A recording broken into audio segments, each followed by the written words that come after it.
नमस्ते, आप देख रहे हैं ऑर्डिनरी और मैं हूं लालिमा।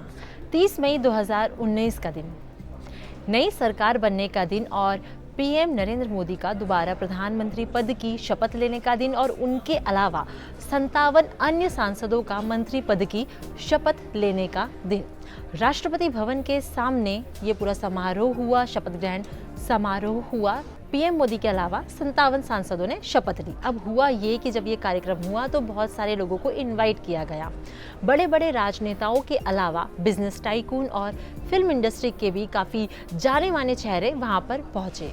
अब इन लोगों में आशा भोसले भी शामिल थी। आशा भोसले काफ़ी फेमस सिंगर है और उन्होंने बहुत सारी फिल्मों में बहुत सारे गाने गा चुकी हैं वो, और उनकी उम्र इस वक्त 85 साल की है।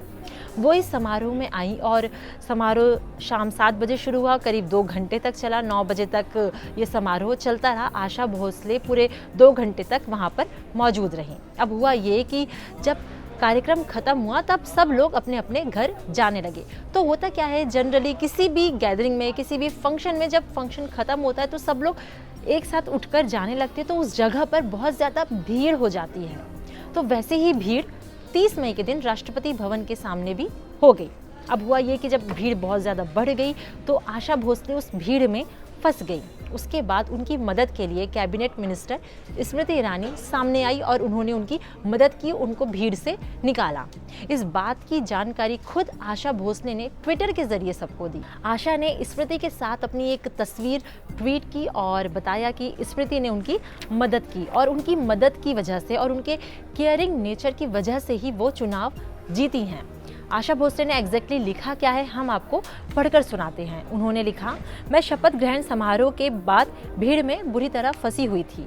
किसी ने मेरी मदद नहीं की सिवाय स्मृति ईरानी के। उन्होंने मुझे भीड़ में फंसा देखा, मेरी हालत देखी और वो मेरे पास आईं। उन्होंने मदद की, उनकी वजह से मैं सुरक्षित घर पहुंच सकी। वो देखभाल करती हैं और इसी वजह से वो चुनाव जीती हैं। आशा भोसले के इस ट्वीट के बाद स्मृति ईरानी ने भी इस पर अपना रिप्लाई किया। उन्होंने एक इमोजी पोस्ट की और इमोजी उनका दोनों हाथ जोड़े हुए था, यानी वो आशा भोसले को थैंक यू कह रही थी। अब आशा भोसले और स्मृति ईरानी की ये तस्वीर और उनका आशा भोसले का ट्वीट इस वक्त सोशल मीडिया पर काफ़ी ज़्यादा वायरल हो रहा है और लोग स्मृति ईरानी और आशा भोसले की बातें कर रहे हैं। हम आपको बता दें कि स्मृति को इस बार महिला एवं बाल विकास मंत्रालय दिया गया है। इसके साथ उनको कपड़ा मंत्रालय की जिम्मेदारी भी सौंपी गई है।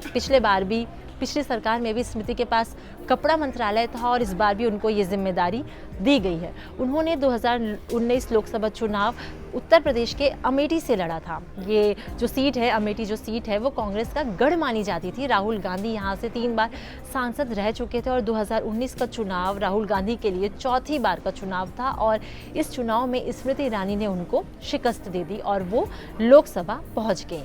इस बार जो हमारी सरकार बनी है इसमें टोटल 6 महिला मंत्री हैं। इनमें से 3 कैबिनेट मंत्री हैं और 3 राज्य मंत्री हैं और कैबिनेट मंत्री में स्मृति ईरानी का नाम भी शामिल है। स्मृति ईरानी के बारे में जानकर और उन्होंने किस तरह आशा भोसले की मदद की, इसके बारे में जानकर आप क्या सोचते हैं और आपको कैसा लगा, आप हमें कमेंट सेक्शन में ज़रूर बताएं। अगर इस वीडियो को आप फेसबुक पर देख रहे हैं तो ऑर्डिनरी के फेसबुक पेज को लाइक करें। अगर इसे आप यूट्यूब पर देख रहे हैं तो ऑर्डिनरी के यूट्यूब चैनल को सब्सक्राइब करें। साथ ही बेल आइकन पर भी क्लिक कर दें ताकि जब भी हम कोई नया वीडियो अपलोड करें तो उसका नोटिफिकेशन आप तक सबसे पहले पहुँचे। Thank you.